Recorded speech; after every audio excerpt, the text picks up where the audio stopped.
This is The Big Breakdown, a long look back at some of the biggest stories we're covering for you at the Hidden Killers podcast and True Crime Today. This is Hidden Killers with Tony Brueski. Here now, Tony Brueski. Feels like in Colorado, justice seems to move in circles. The kind of circles that start with a missing wife, a frantic husband, a headline that fades into dust, and then years later, surprise, comes roaring back to life with a new arrest, a new prosecutor, and a body found in the dirt. Barry Morphew has been here before. He was charged once in 2021 with killing his wife, Suzanne. The case collapsed. The evidence was thin, the prosecution sloppy, and the defense walked him out of that courtroom with his head high. He sued the government afterwards for $15 million, claiming they'd ruined his life. And for a while, it looked like that was the end of it. But now, it is all back. The charges, the headlines, the same marriage under a microscope. Only this time, the state says the difference is science. The body of Suzanne Morphew has been found, and inside those bones lies the evidence they say tells the real story, the one Barry can't talk his way out of, according to them. For those who followed the case from the start, it began on Mother's Day weekend of 2020. Suzanne was 50, active, kind, a mother of 2 grown daughters, and by all accounts, restless. She'd been unhappy in her marriage for a long time. She'd reconnected with an old flame, sent him romantic messages, maybe even planned to leave Barry. He, meanwhile, was trying to hold together what was left of their family image. He told friends they were working on it. But beneath the surface, something was cracking. When she disappeared, Barry told police he'd gone to work early that morning in Broomfield, 3 hours away, leaving Suzanne asleep at home. He said she must have gone for a bike ride and never came back. Search teams flooded the area. Her bike was found thrown down an embankment, the helmet a mile away, but no sign of Suzanne. It didn't take long before the story started to smell wrong. Her phone was found off. Barry's truck data didn't match the timeline he gave police, and investigators said they found evidence that looked like cleanup. Trash runs, movements at odd hours, phone activity that didn't add up. The whole story, the bike ride, the work trip, the concerned husband, it began to collapse. And by 2021, prosecutors had enough to indict him for first-degree murder, even without a body. It was a bold move at the time, maybe too bold. The district attorney at the time, Linda Stanley, was aggressive, but also reckless. She filed massive amounts of discovery quite late. She withheld evidence and turned the case into a procedural mess. The judge, because of the massive mess that she had created, threw it all out. Furious at the state's incompetence, people were disbarred. Barry walked free. And Stanley, like I said, eventually disbarred. That's why process matters. Fast forward to September of 2023. Hunters in San Luis Valley stumbled across human remains in a remote mountainous area miles from where Suzanne was last seen. And it was Suzanne, the woman at the center of one of Colorado's most haunting mysteries, had been found. And for investigators, it was like finding the missing piece of a nightmare puzzle. They sent the bones to the state lab for analysis, hoping to answer the question that haunted everyone for years. What actually happened to Suzanne Morphew? The answer, according to prosecutors, was in chemistry. Toxology tests showed a mixture of drugs in her system, and one called BAM. Now, forgive me here, I'm not great at enunciating prescription drug type names. It was a mixture of, we'll go for it here, Brutotofol, Azapirone, and Metadentamine. I'm sure I'm saying those wrong. BAM. It's easier to say BAM, isn't it? BAM. So whatever those are, all into one. What it is a potent combination used to tranquilize wildlife. You don't find that in suburban medicine cabinets or on the walls or the shelves of Walgreens. It's not in antidepressants. It's not in painkillers. Not in anything the average person would have access to. But Barry Morphew, he did. He was one of the only private citizens in the region authorized to use or possess BAM, allegedly. He was a licensed deer hunter, someone who used tranquilizers to manage or immobilize animals. To this date, it was their link, the forensic proof that this wasn't just a missing persons case, but a homicide committed by someone who knew exactly what they were doing. And it does not look very good, now does it, to have a tranquilizer this specific in the bones of your deceased wife, and you happen to be the only one that allegedly has access to said drug. Maybe it can be explained. Maybe it can't. I don't know. In June of 25, this last June, a grand jury in Colorado's 12th Judicial District indicted him again for first-degree murder. Same charge, different case, new DA, new courtroom, and new evidence. And that's where things stand right now. Barry Morphew facing the same accusation that nearly ruined him the first time, but now armed with both his own survival story and a defense team ready to rip apart every inch of this new case. Prosecutors are calling this justice finally catching up. The defense calls it revenge in a lab coat. From the prosecutor's side, the story is built like a scientific thriller. They say Suzanne was injected with the tranquilizer, subdued, and later killed. They say her body was moved maybe more than once before ending up in that shallow grave. They claim Barry's phone went off during crucial hours the weekend she disappeared, and his truck, well, the telemetry showed suspicious activity, and that his movements in Broomfield, where he was supposedly working, looked more like a man disposing of evidence than pouring concrete. They'll tell the jury this was a marriage disintegrating from the inside out. Suzanne had fallen in love with another man. She was ready to leave. Barry knew it, and instead of letting her go, he decided no one else would have her.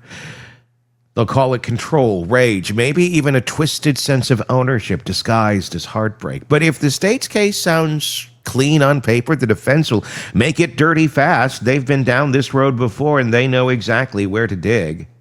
They'll say the BAM evidence isn't the smoking gun the prosecution wants it to be. Traces of the tranquilizer found in bones after years of decomposition. That's not precision science. That's forensic interpretation. And interpretation can be wrong. They'll question whether the samples were contaminated, whether the chemical could have leached in post-mortem from animal activity or even soil exposure. Maybe there was another animal out there that found the body, that had that in them. Could that transfer in some way, shape, or form? These are things they're going to dig into and try and find answers and present facts.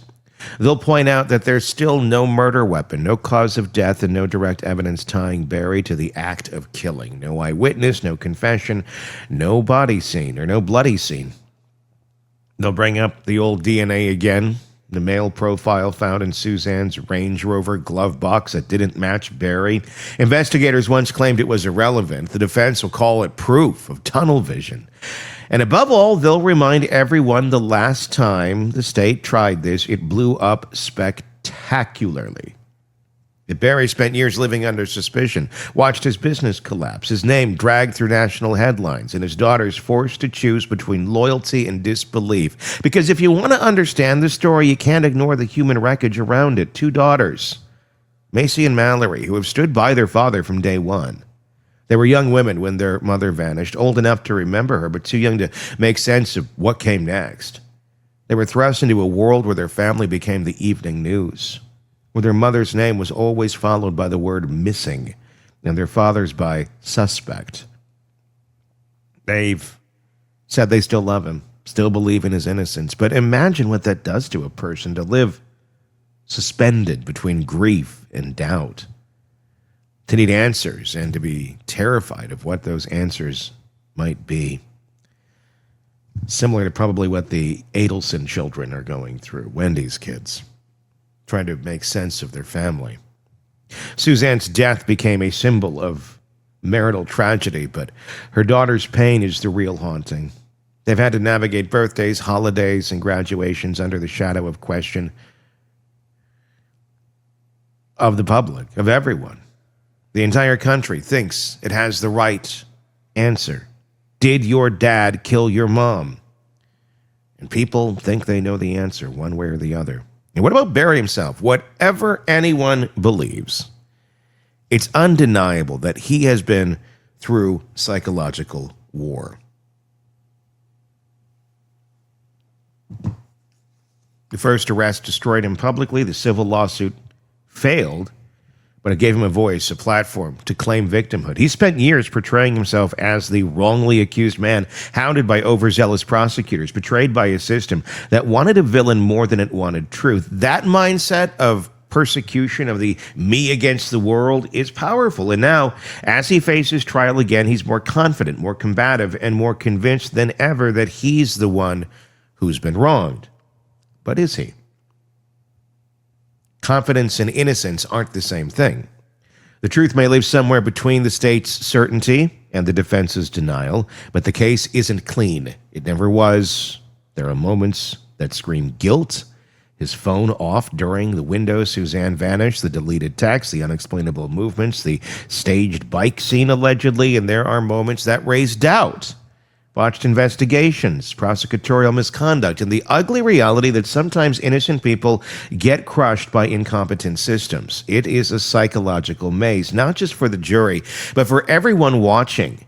The public has grown cynical. We've seen too many cases built on circumstantial towers that collapse under cross-examination, and yet, when you look at the sheer accumulation of inconsistencies, the timing, the chemical link, the life unraveling behind closed doors, it's hard to shake the sense that something dark happened in that house. Barry's defense will rely on emotion, not science.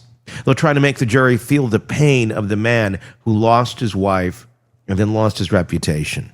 They'll remind him that beyond a reasonable doubt is a scared phrase, not a suggestion. That unless the state can prove exactly how, where, and when the murder happened, they can't convict. The prosecution will try to do the opposite. They'll turn this into a lesson in control and possession and psychology of a man who couldn't stand to lose what he thought was his. They'll paint Barry as someone who needed to dominate the narrative even after death, someone who thought staging a bike accident and erasing data would erase his guilt. And in between those two stories, the loving father and the calculating killer, is a truth of Suzanne Morphew.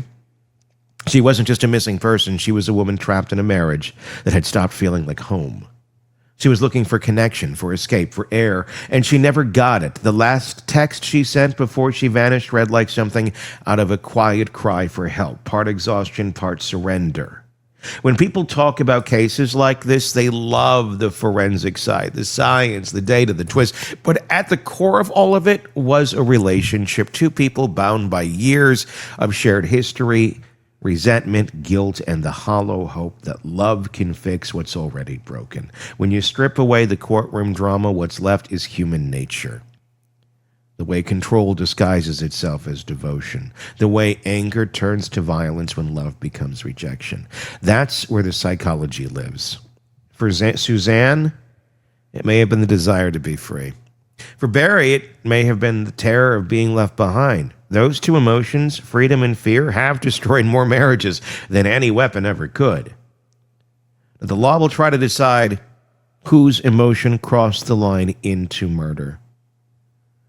What's next is months of pretrial wrangling, arguments over what evidence can be shown, which experts can testify, and whether the jury can fairly hear a case that's already played out once before in public opinion. The trial itself is likely to happen in the summer of 2026. We'll see, though, with the judge already warning both sides, no more delays and no more games.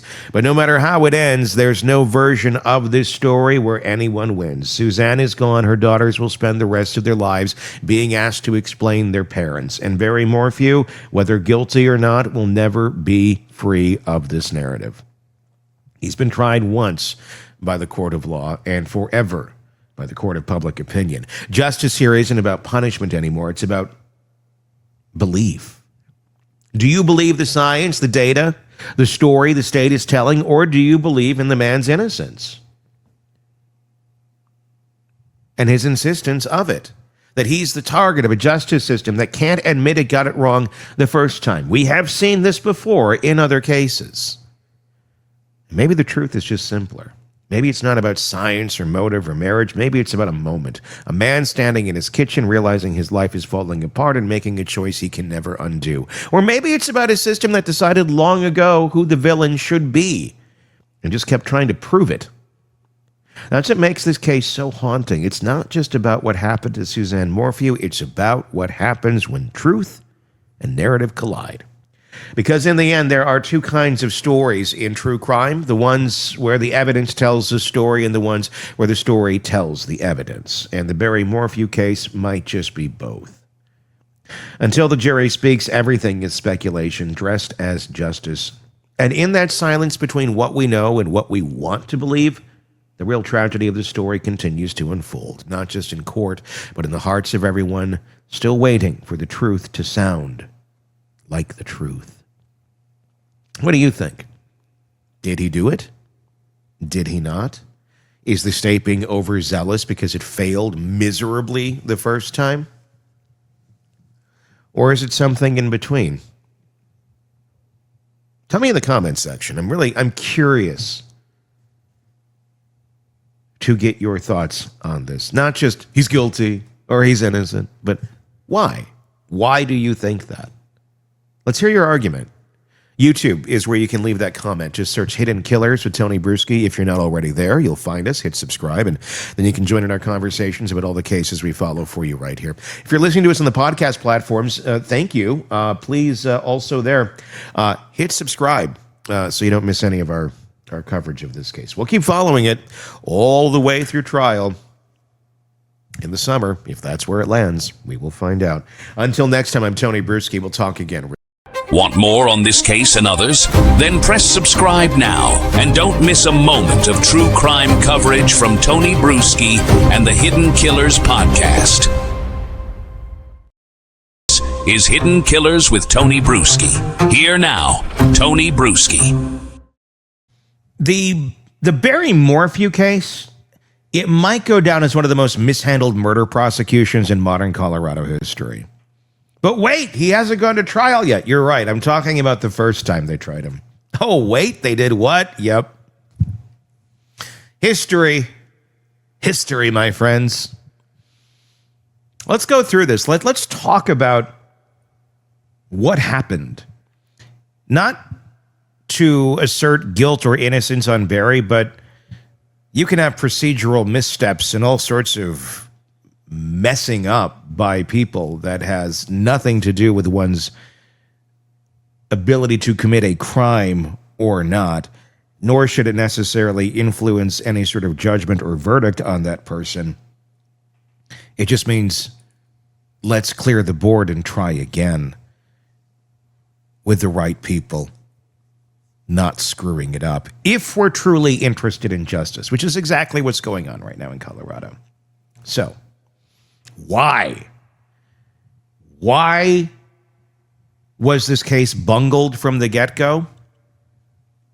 Well, not because it was the wrong suspect, not because of some brilliant defense strategy, but because the people responsible for seeking justice managed to derail their own train before it ever left the station. So badly, one of them can no longer practice law. Yeah. When prosecutors charged Barry Morphew with murdering, I was messing up the U and the O there, with Suzanne back in 2021, they came out swinging. The DA's office framed it as a landmark case, the story of a devoted mother who disappeared on Mother's Day 2020 and a husband whose actions they claimed didn't add up. And maybe they don't. They told the public they had the evidence, like we have the meat, the science, the timeline, everything they needed. But what they really had was a weak foundation and a team that couldn't hold it together long enough to make a case stick. So what happened? Well, the first prosecution didn't just fall apart, it imploded. Slowly, painfully, publicly.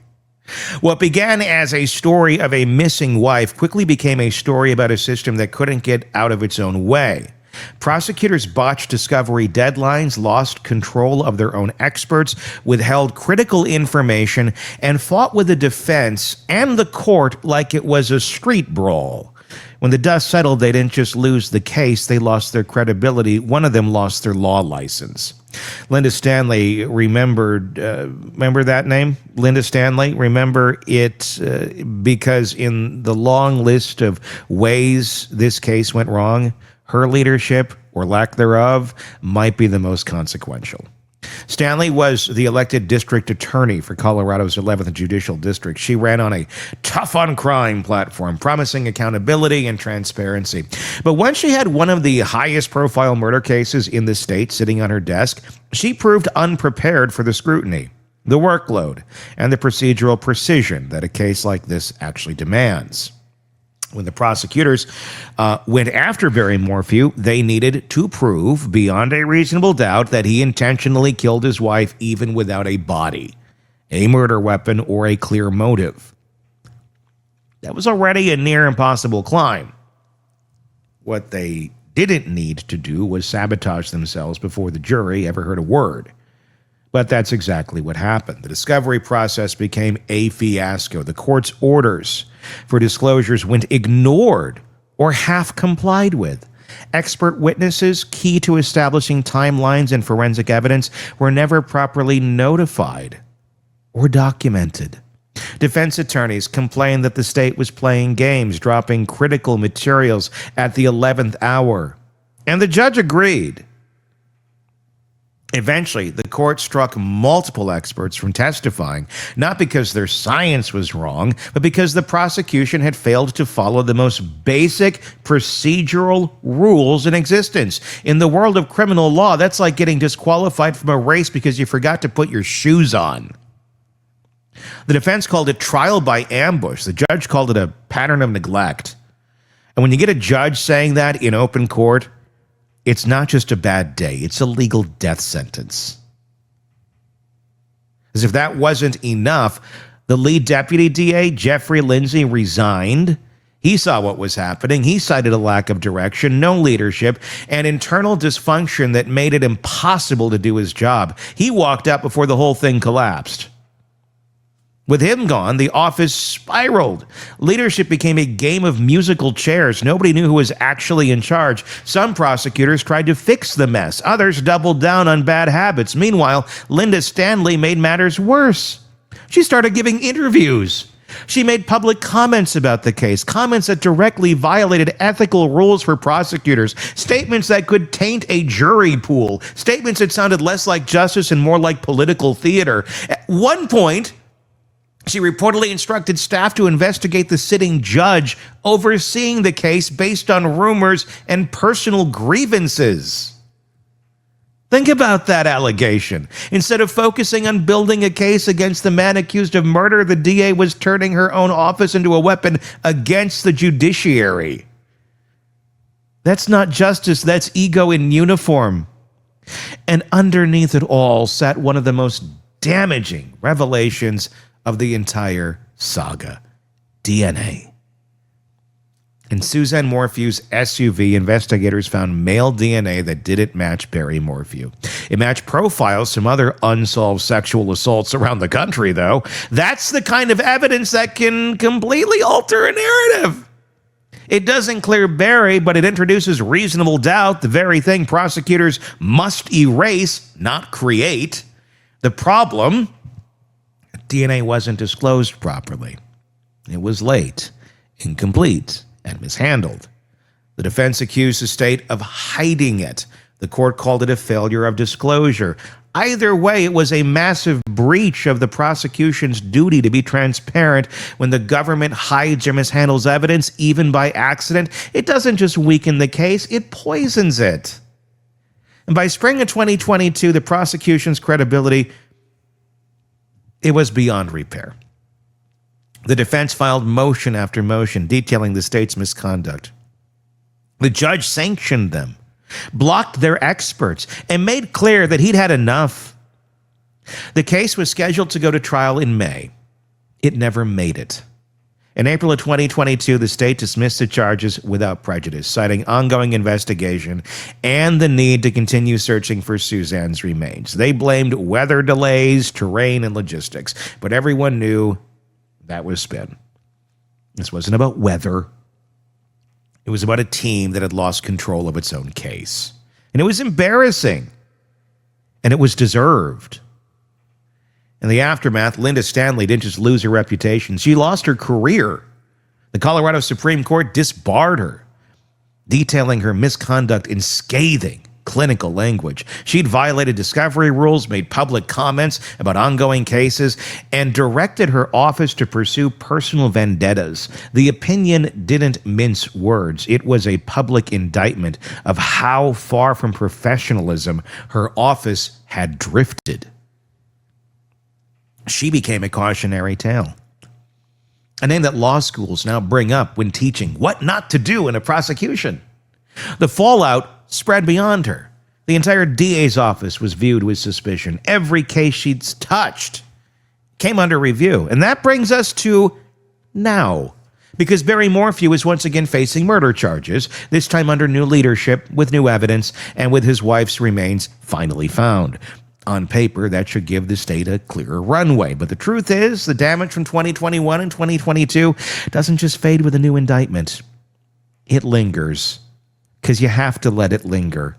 You have to let it linger. Every motion the new prosecutors file will be read through the lens of what came before. Every defense argument about fairness, transparency, or misconduct will hit harder because of the history behind it. The ghost of Linda Stanley is going to haunt this trial from the first gavel strike.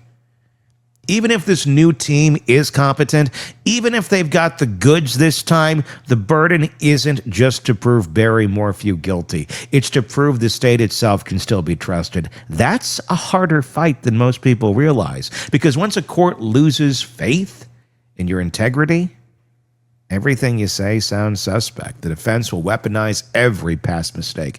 You said you had DNA before. You said you had a timeline before. You said you had your act together before. The state is essentially trying to resurrect a case from the ashes of its own misconduct.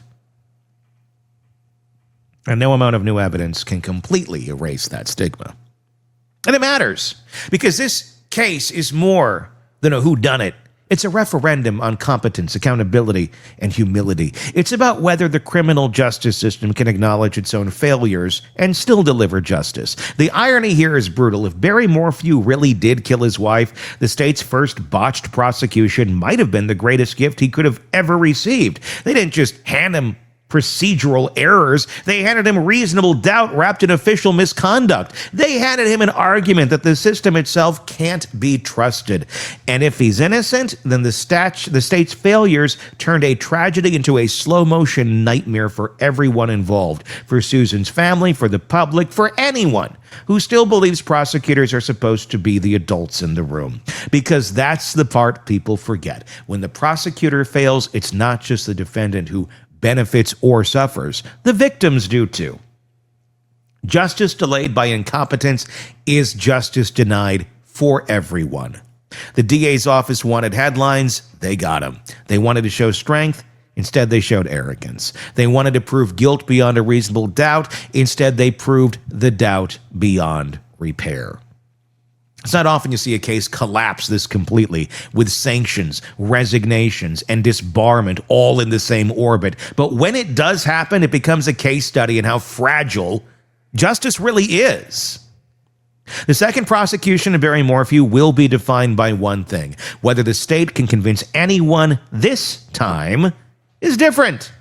That this time, the people in charge have learned from the mistakes of the last group. That this time, they won't let ego or politics or disorganization destroy their credibility before the evidence even speaks. But make no mistake, that's an uphill climb.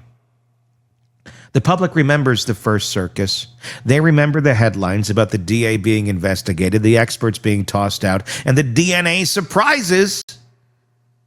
The case collapsing. They remember how the state overpromised and underdelivered. And in the court of public opinion, memory sticks.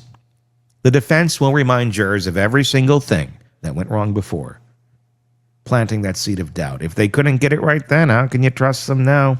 And for jurors, that seed is powerful. It doesn't take much to turn a strong case into a hung jury once credibility is compromised. That's why this case feels less like a murder trial and more like a trial of the justice system itself. Can a DA's office redeem itself and its own reputation? Can a state prove it deserves to be believed? Because even if Barry Morphew is guilty, the state has to prove it the right way. Not through shortcuts, not through withheld evidence, not through arrogance, but through discipline, honesty, and process. The very things they lacked the first time around. When you strip it all down, this isn't just a story of Barry and Suzanne Morphew. It's a story of what happens when power is handled recklessly, when prosecutors treat cases like campaign slogans, and when ambition overtakes caution. Justice just doesn't survive on confidence. It survives on competence. And competence was exactly what the first prosecution didn't have. The truth is, even now, 4 years after the case was dropped, the ripples of that failure are still spreading. The disbarment of Linda Stanley wasn't just the end of one career. It was a warning flare for every other office in the county. If you can't handle a case ethically, you don't deserve to handle it at all, because once that trust is broken, everything else collapses with it. The evidence, the witnesses, the verdict, it all becomes fragile. And in a case like this, built on circumstantial timelines and human interpretation, trust is everything. If the state gets a conviction this time, it'll have to be airtight, not just factually, but procedurally. Every disclosure, every ruling, every expert report will have to be bulletproof, because the defense is waiting to pounce on even the smallest echo of those old mistakes. This time, the stakes aren't just one man's freedom, they're the credibility of the very system that promised justice for Suzanne Morphew and failed to deliver it the first time. So what are we left with? A husband accused twice, a wife dead for years before her body was found, a community divided, and a justice system trying to claw back its dignity after publicly setting itself on fire. Maybe Barry Morphew did it. Maybe he didn't. But either way, Colorado's prosecutors have already written a chapter of this story that can't be erased. The chapter where they turned a pursuit of justice into a case study in dysfunction. If there's any redemption to be found, it won't come from proving a man guilty. It'll come from proving the system itself can still be trusted to tell the truth, because that's the part everyone forgets. Trials aren't just about guilt and innocence. They're about belief. Belief that the people in charge are competent enough to uncover the truth without breaking the rules. The first time, the state failed that test completely. Now, with Suzanne's remains found and a second chance on the table, they'll have to answer the harder question. Who killed Suzanne Morphew?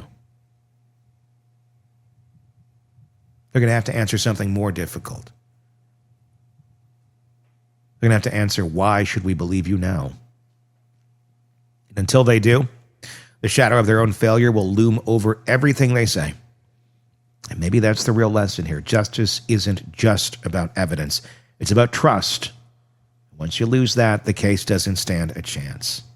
And this time, they can't afford to lose again. Give me your thoughts in the comments section. Should he be tried again? There's a lot of compelling evidence here. If you really dig into it, I mean, the BAM, the chemical compound found in her bones that allegedly Barry only had access to in his dart gun.